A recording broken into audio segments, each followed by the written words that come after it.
Hello everyone and welcome to Fisimania. In today's video, we're going to start with class number 3 for our lectures in cosmology. So without further ado, let's just go ahead and get started. All right, so let's get started with the content for today. Today, the first thing that we're going to see is the continuity equation.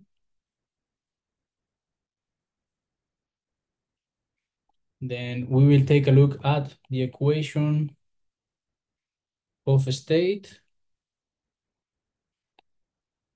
Then we'll take a look at single component universes.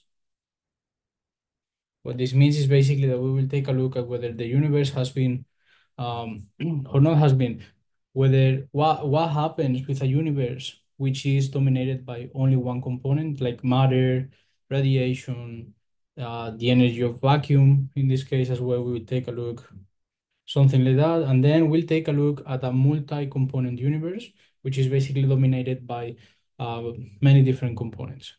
So multi-component universe. All right, so let us start with the continuity equation. Okay, I'm gonna write it here. And so to understand where the continuity equation and to derive it, basically what we're going to do is we're going to start from, again, Newton's principles, and then also use the first law of thermodynamics. So the first law of thermodynamics tells us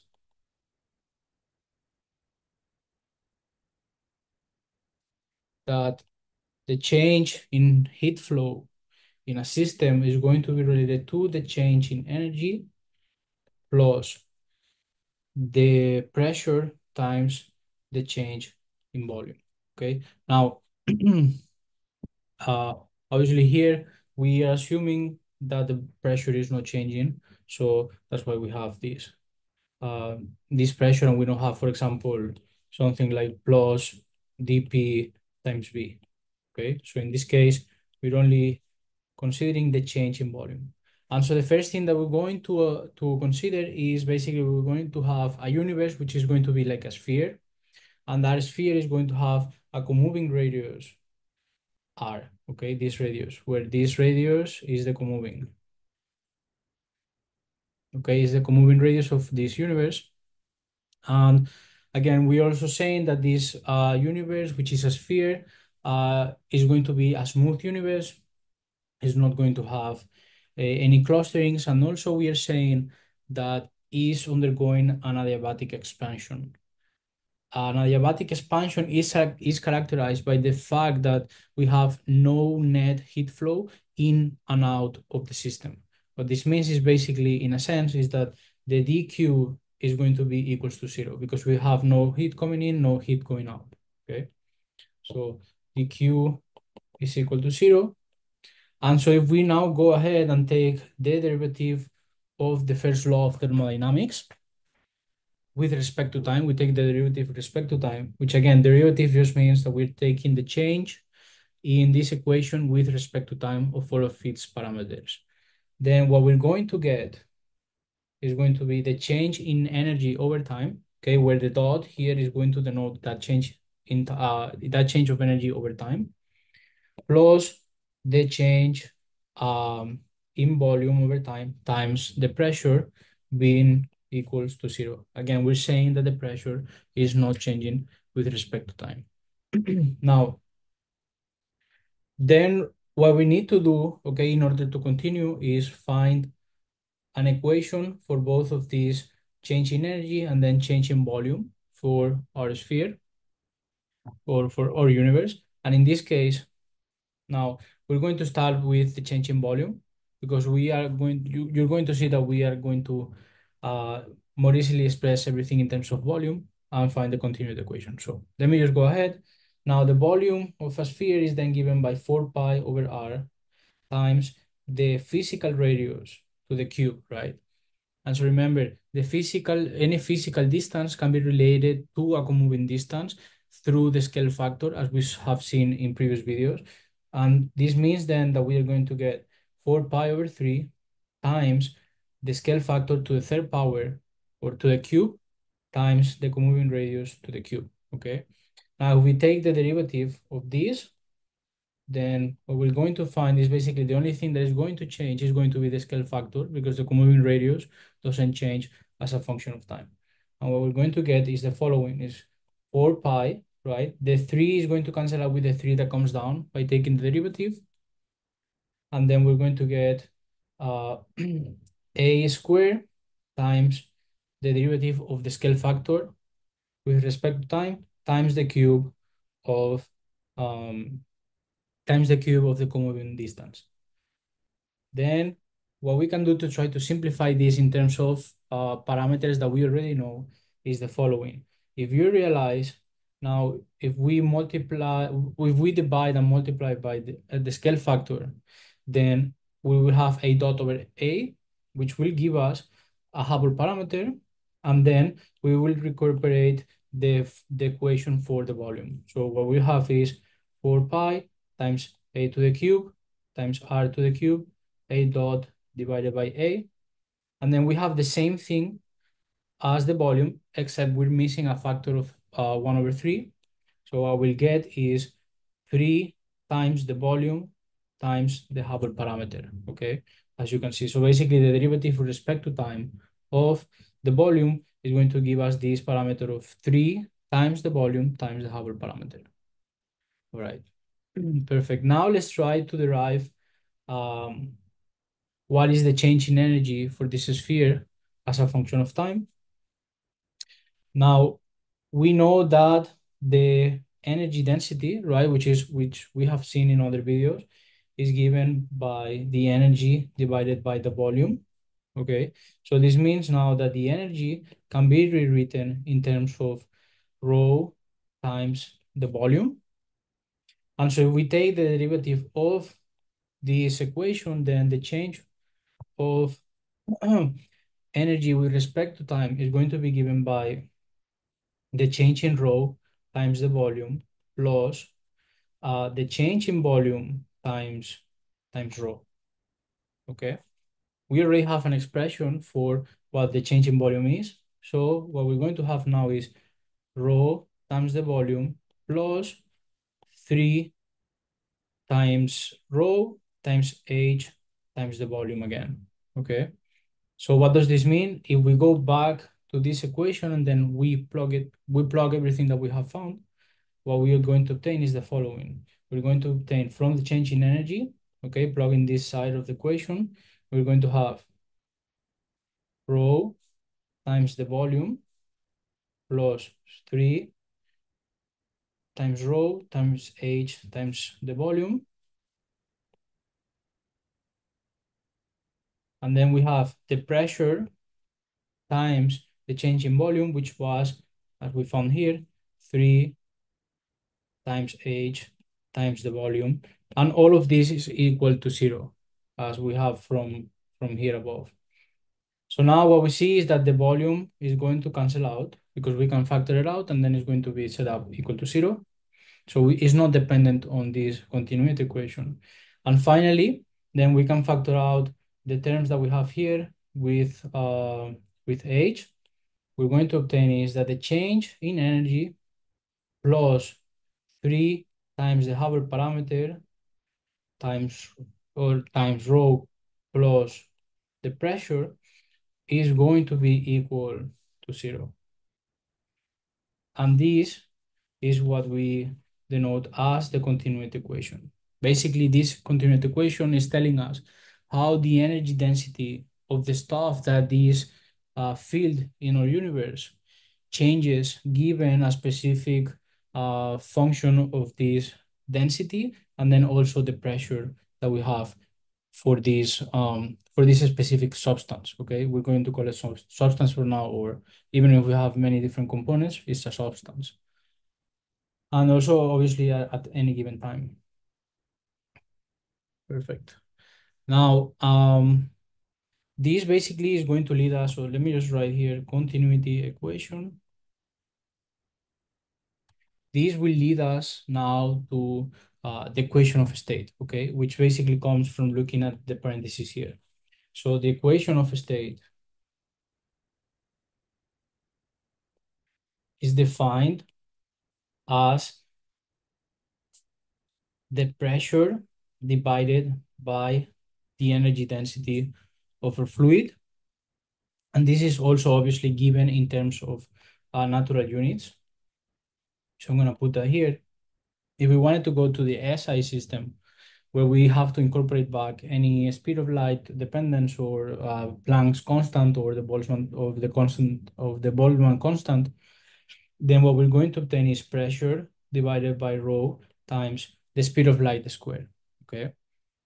Now this is obviously also given just in terms of one component. If we have multiple components in our universe, then the equation of state is going to be given by the sum of all the components of the pressure divided by the speed of light squared times the sum of all the components of all the energy density of these components. Okay, so this is single component. This is multiple component. Okay, perfect. All right, so what this is basically telling us now is that the continuity equation, okay, which we have above here, can be rewritten if we factor out the rho outside of the parentheses. So what we're going to get is rho dot plus 3 times h times rho, 1 plus w equals to 0. Okay, so this is now the continuity equation in terms of the equation of state and rho. So what we can do next is try to solve this. This is basically a differential equation, okay? It's a way that is telling us how we relate the change in this variable with the variable itself. So this is a differential equation, and now we can try to solve it. So what we'll do is we're going to express this explicitly, right, in terms of d rho over dt, and then we're going to try to separate the variables. So doing so, right, in the left-hand side, what we're going to have is basically the integral over rho divided by rho, right? And this is because I pass this second term to the right-hand side, and then we divide by rho. So basically the rho is going to be on the left-hand side. And then on the right-hand side, what we're going to have is the integral over time, right? The integral over time, again, comes from doing d rho over dt, right? And so I'm thinking, I'm just going to show you explicitly how to do this, maybe easier. So we'll have d rho over dt equals to the negative 3 times h times rho 1 plus w. And so if we now do again, we divide by rho on both sides, then and then multiply by dt in both sides, then what we get is d rho over rho equals to negative 3h times times 1 plus w times dt. And then we can integrate both sides to try to get rid of those integral of these differentials. And what we end up is with the following equation. Now, this now can be integrated from some initial rho to some other rho that we want to evaluate it. Same thing with time. We can evaluate it, for example, from some initial time, which we can set to 0, and then to some other time. Then the left-hand side is going to give us a natural log equation. So it's ln of rho minus ln of rho initial, which is going to be simply ln of rho over rho initial being equal to this integral over time, but which we can actually express in terms of the scalar factor given the Hubble parameter that we have. So basically, Hubble parameter, okay, this is I'm going to put on the side. So Hubble parameter as a function of time is basically dot A. So basically A dot over A. This can be expressed as dA dt divided by 1 over A. And so as you see now, if we have dA over dt, then the dt is going to cancel with this one.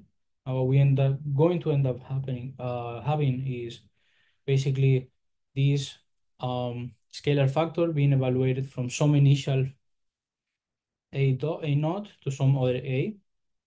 And then this is going to be dA over A, and then 1 plus W. And then the dependence of the equation of state now is going to be in terms of the scalar factor.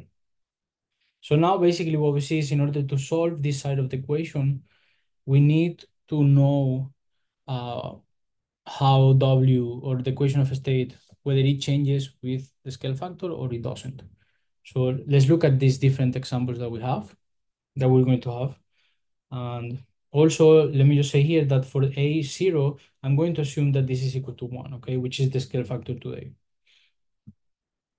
Now,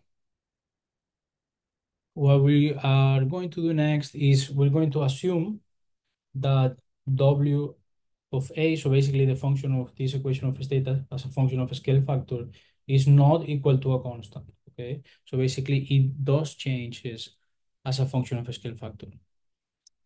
Then the right-hand side here, the right-hand side of that equation, of this integral, okay, of this side of the equation, can be expressed as -3, and this is going to be dA over A, 1 to A, plus then 1 to A of dA over A, WA, okay?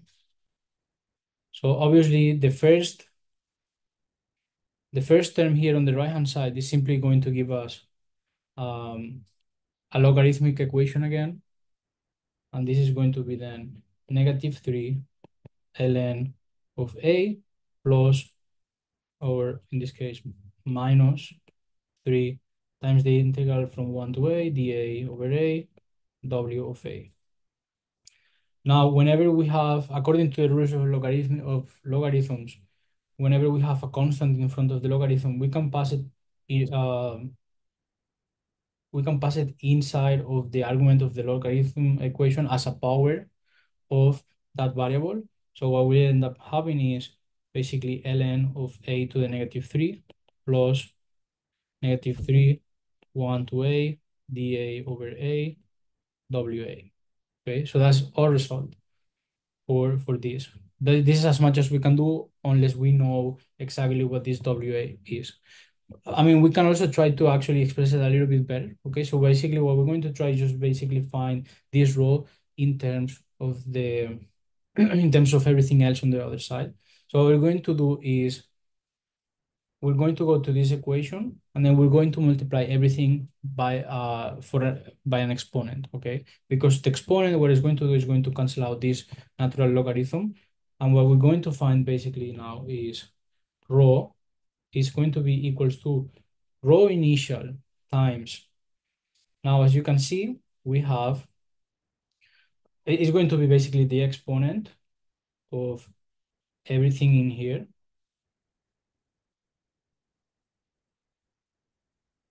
by the rules of the exponents. Whenever we have a sum inside of the argument of the exponent, can be expressed in terms of a multiplication of two exponents.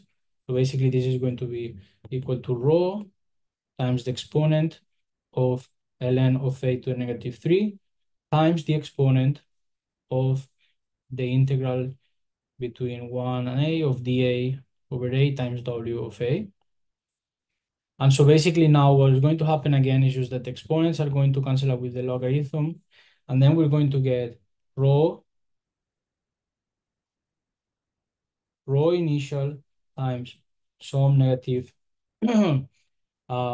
times A to the negative to the negative cube times the exponent of this specific integral from 1 to A, dA over A, W of A.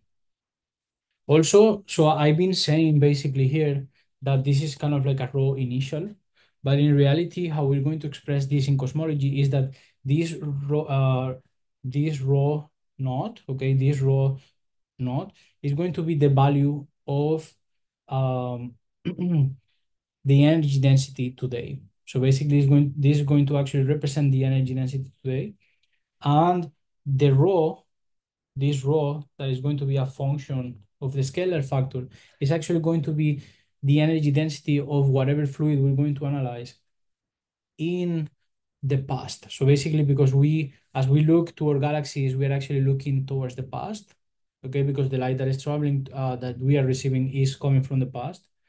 Then this row is actually going to go to the past, okay? So this is the row today. This is why, for example, here, right? We can assume that this scalar factor, okay, A naught, is going to be equals to 1 because it's going to be the value that we are setting for today. So just wanted to clarify that. Please let me know in the comments if that did not make sense. I'll try to help you with this. Maybe try to give another explanation. All right, so given this result, let us try to look at what happens now when we have a single component universe, okay? So single component universe. And this single component universe, what we're going to say is basically now that WA is equal to a constant, okay? So in this case now it's a constant. And the first single component universe that we're going to take a look at is matter-dominated universe.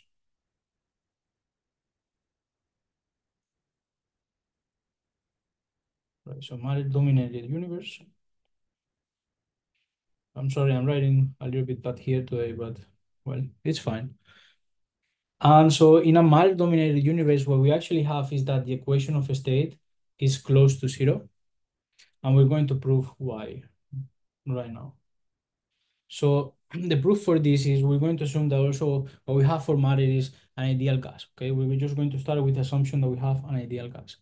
For an ideal gas, the pressure is given in terms of this equation where we have N times the Boltzmann constant times the temperature of our ideal gas. And this N is going to be basically the number of particles divided by the volume. Again, I said already, this is the Boltzmann, I think it's 2 constant, and then this is the temperature.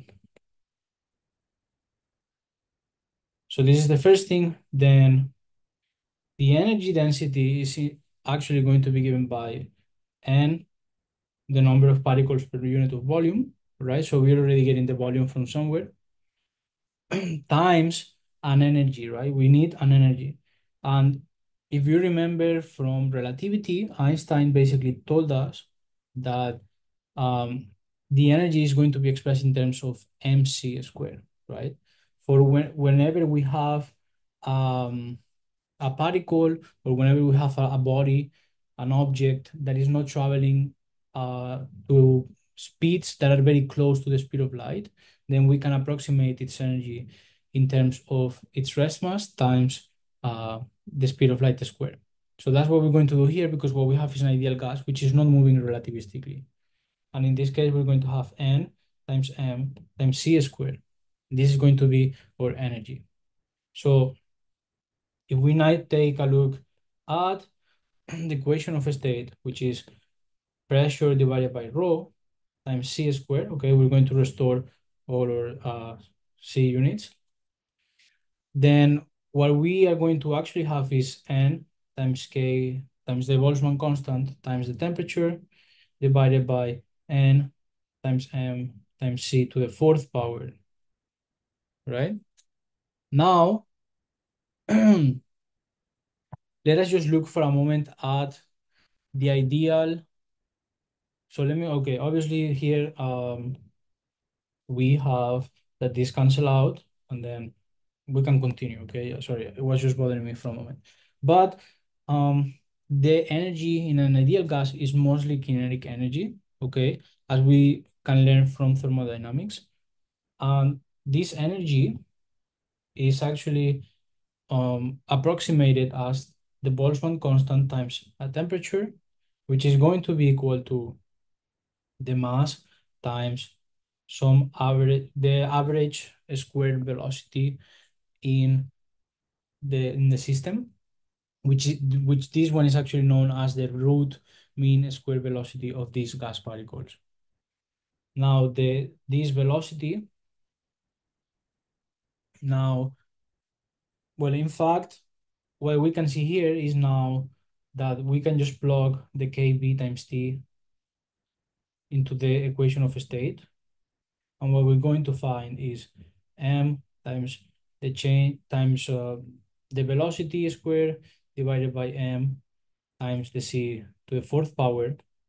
And as you can see, this is actually going to be a very, very small number because these particles are not moving relativistically. In fact, this actually give us around, this give us a result of 10 to the negative 12, around that 10 to the negative 12, because this velocity is about 500 meters per second, okay, square.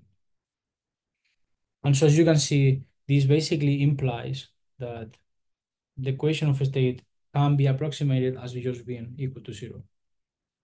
Now, given this equation of state being equal to zero, now we can plug it into here, which basically is just going to give us zero for the integral and the whole argument of the exponent, which means this is just one. And what this is basically telling us is now that the energy density as a function of the scale factor for matter is going to be equals to the energy density that we measured today times the matter divided by the scale factor to the cube. And what this is telling us is that matter is going to dilute in the universe as the scale factor increases with the inverse cube of the scale factor. Okay, so this is a very important result, and this is what it's telling us in the case of a single component universe. Now we can take a look at well, before we proceed, we can also express the omega matter, okay, that we have seen before in terms of this um, result that we have just found. So basically omega matter, remember, or any omega, okay, or any density we express in terms of omega is going to be expressed in terms of the energy density of this fluid or component that we're looking at in the universe as a function of time divided by the critical density of the universe.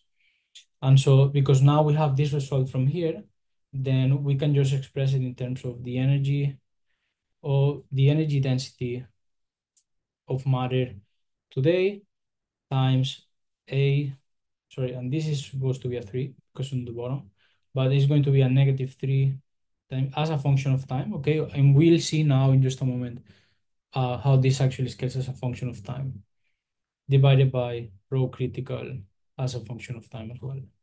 Okay, so that's how we can also express omega matter. So basically this density, this ratio of the matter density with the critical density.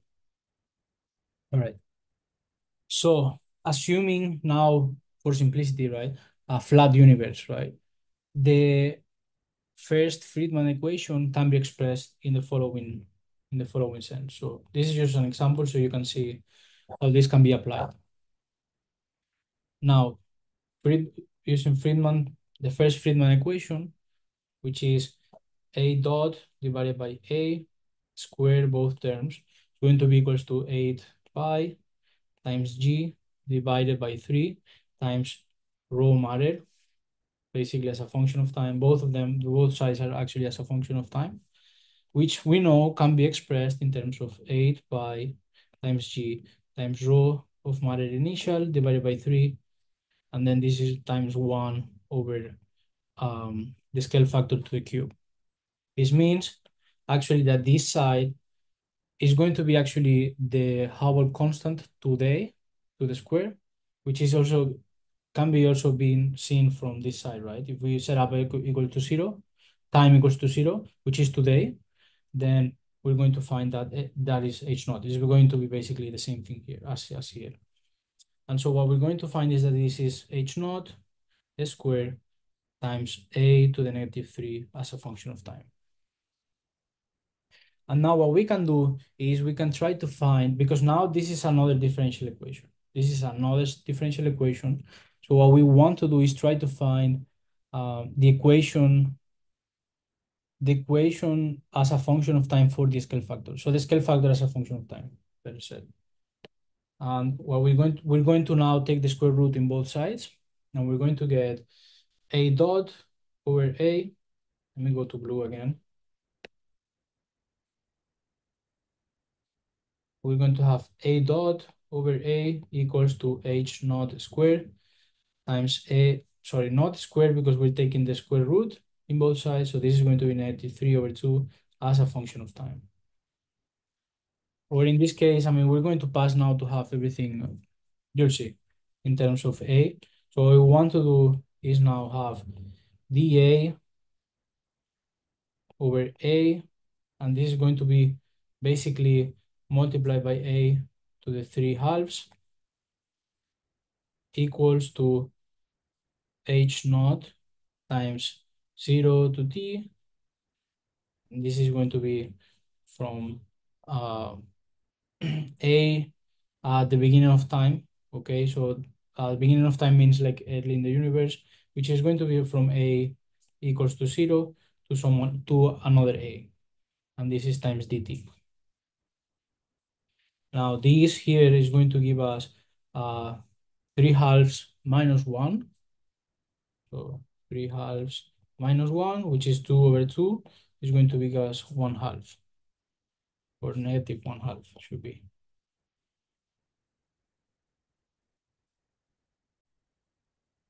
Yes. So now we'll have the integral from 0 to a of dA a to the 1/2 equals to h naught times some time, which is finally going to give us uh, that, wait, it's basically, I'm just going to tell you the answer is going to be a as a function of time is going to be equals to 3/2 times h naught times t, and this, all of this is going to be raised to 2/3, okay, to the power of 2/3.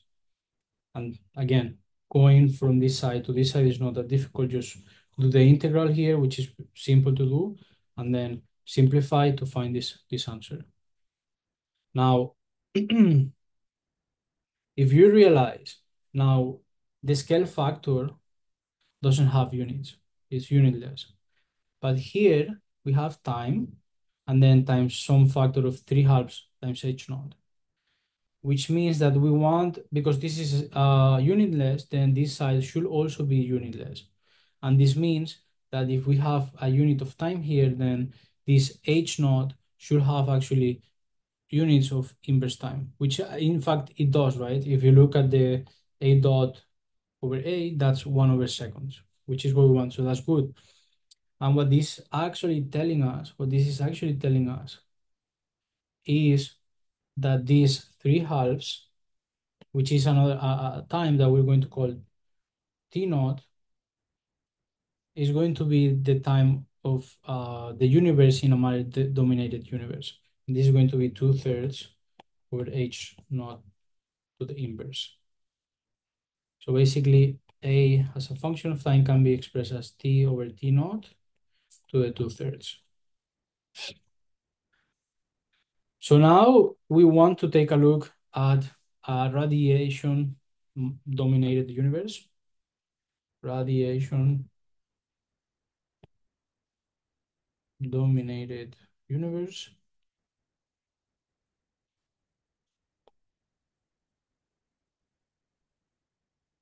And basically radiation is kind of like just the photons, is just the light, right? Which also dilute with expansion, as we will see.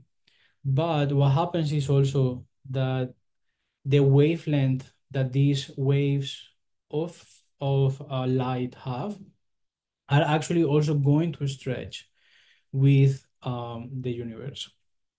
Now, how can we see this? We can see it if we go to quantum mechanics, which tells us that the energy of the photon is given in terms of the Planck's constant times the frequency of that wave. Now, this is going to be Planck constant, so h times the speed of light divided by the wavelength, since the frequency and the wavelength are inversely related to each other. And we know, we have seen it in other videos, in our previous videos, that the wavelength is actually proportional to the scale factor. This is basically what also gives rise to the fact that we have redshift for light. Basically, the wavelength is going to get stretched as a function of the scale factor, which means now that the energy of the photon is proportional to the inverse of the scale factor with one factor, right? Only one. Then if we want to compute the energy density of the whole universe for the photons in a radiation dominated universe only, then what we're going to have is that the energy density for radiation or photons is going to be the number of particles or the number of photons that we have, okay,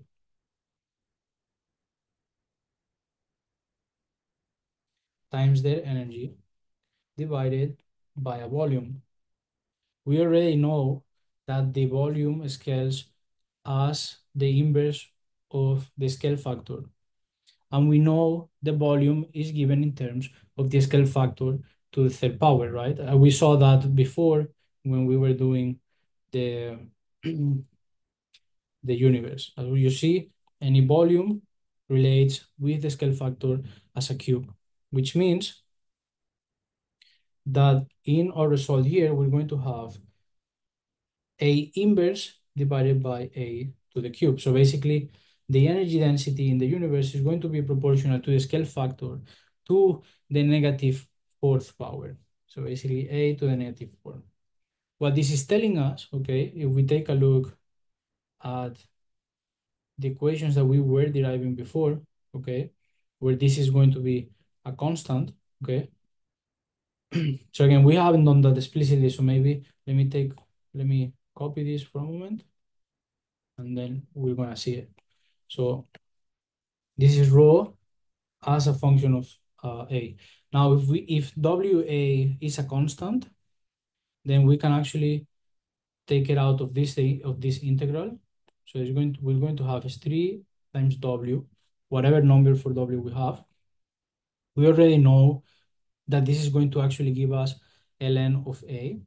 So this is going to be the natural logarithm of A. And this is actually ln of A minus ln of 1, but ln of 1 is 0. So that's why I'm not putting it here. Now remember that any coefficient or any factor in front of a logarithm can be passed into the variable as a power inside of the logarithm, which is basically going to give us rho times A to the negative 3 times A to the negative 3W. That's going to be our result. And this is finally going to give us rho times A to the negative 3, 1 plus W. Okay, so that's basically going to be a result. Now, if we compare then this result here for a constant for a W for an equation of state which is constant against what we are actually predicting for our photons, which is that they scale with a scale factor to the negative fourth power. This implies that negative 4 must be equal to negative 3, 1 plus W. Then obviously the negatives are just going to cancel out. And then what we're actually going to find for W, once we solve this simple algebra problem, is going to be that W for the photon, okay, in this case is for the photons, the equation of state for the photons is going to be 1/3. Okay, so that's our result for the photons. So now, given these photons, this equation of state for the photons, we can do the same exercise that we did with the matter domination universe, where we are trying to find the equation of state as a function of time in this universe. Okay, so now what we have, again, we're going to have A dot divided by A, which is going to be equals to H naught squared. But in this time, instead of having A to the negative third power, what we're going to have is A to the negative fourth, okay? So what we're going to have is A to the negative fourth And now we can do the same thing, the same problem of trying to find what this differential equation is. Now we're going to get, then this is 0 to a of dA times a, right? And then this is going to be equals to h naught of the integral from 0 to t dt. And now this finally is just simply going to give us that the scale factor as a function of time is going to be equals to 2 times h naught times t times 1/2. And so what this is basically telling us again is that that t naught, which represents kind of like the age of the universe in a matter in a radiation dominated universe, is going to be equals to t 2 times h naught in this case. So in a radiation dominated universe, the scale factor as a function of time will be given by 2 times, or sorry, and this is actually the inverse of this, right? The t naught to the inverse is going to be t over t naught divided by raised to the power of 1/2. And the last single component from the universe that we're going to take a look is the one known as lambda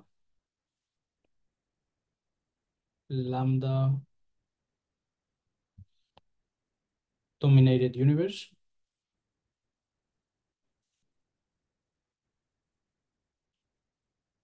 which this lambda, it actually comes from a hypothesis to try to explain the accelerated expansion of the universe. So, well, in fact, well, the true story is when Einstein did his theory of general relativity, he had in mind that the universe should be static. The universe should not expand, should not contract, should just be static and should be eternal, basically. So he added a term, which is what he called lambda. Okay, lambda in Greek is this letter. And he added it to his equations in order to make the universe just basically be static. After um, there were observations proving that he was wrong, then he took it out. This is what he would recall as his well, his worst mistake in science. However, later on, actually, astronomers and physicists have actually incorporated back this lambda into his equations because actually it helps us in trying to in creating a model for what this accelerated expansion of the universe should be. So basically is a constant that you add to the equations of Einstein, and then it allows you to explain the accelerated expansion that you see. However, this is still a hypothesis and it's not completely proven, okay? And there are actually some evidence against it, which I'm not going to go into, maybe in another video. Let me know if you want to see that. But still, very, very used in science and in astronomy specifically, okay? And still very, very much considered it is the best option that we can kind of like have for now. And so this lambda, actually what it represents coming from the equations of Einstein, is kind of like the energy of the vacuum. So basically what this is telling us is basically, what this will be telling us is that the vacuum itself has some energy, and that this energy actually has a negative pressure, which makes the universe create more space and then expand exponentially, basically. And if that didn't make sense, it might be hard to understand, but again, it's just a way of trying to explain this accelerated expansion. Now, because this represents a vacuum energy, okay, what this means is that as the universe expands and creates more volume of space, then actually more space of vacuum is going to be created. So the energy density for this vacuum, for this lambda dominated universe, is actually going to stay the same throughout the whole time of the universe. What this implies then is basically that rho for this lambda as a function of a scale factor or time or whatever you want is actually just going to be the same lambda, the same energy density that we measured today. Okay, so it's the same one. What does this mean? Is basically that the scale factor is just simply going to be raised to the power of -0, which then will imply that 0 must be equal to 3 times 1 plus W. And what this will end up meaning is that the equation of state for this lambda dominated universe then should be equal to -1. This is basically the equation of state of uh, this. This is basically what is normally told as the equation of state for dark energy, or which dark energy is this accelerated expansion of the universe. And then now what this also is telling us is basically that the pressure is going to be equals to the negative of the energy density times the speed of light squared. So this is just another assumption. Also, I just wanted to say that sometimes dark energy is just a term that is used for this, but the accelerated expansion of the universe sometimes might be called in a different way that is not dark energy. So, because for example, if it was it actually came from physics of modifying the equations from general relativity from Einstein, then it will not be called dark energy. However, normally in everything, dark energy is just referred to as the same thing as the accelerated expansion of the universe. So that's just a small side note. Now, as we did before, let us just take a look at the examples for what this does to the first Friedman equation. And what this basically will give us is a dot over A being equals to simply H naught squared. Since remember, this will be to the A to the -0. Then solving this differential equation is actually going to be pretty simple. This is going to simply give us A as a function of time is going to be equals to some initial scale factor, and this time we don't go to 0 because otherwise it will blow up, or it will just basically tell you that this scale factor is just equal to 0. So we just start with some initial whenever the universe started expanding, okay, with that initial exponential scale factor times an exponential times h naught of some time t minus some time initial, where this time initial is when the universe started expanding. And that's basically all this is telling us for dark energy. Basically, it's telling us that dark energy is going to expand exponentially, is going to increase exponentially. Okay, so it's a very interesting result based on this assumption.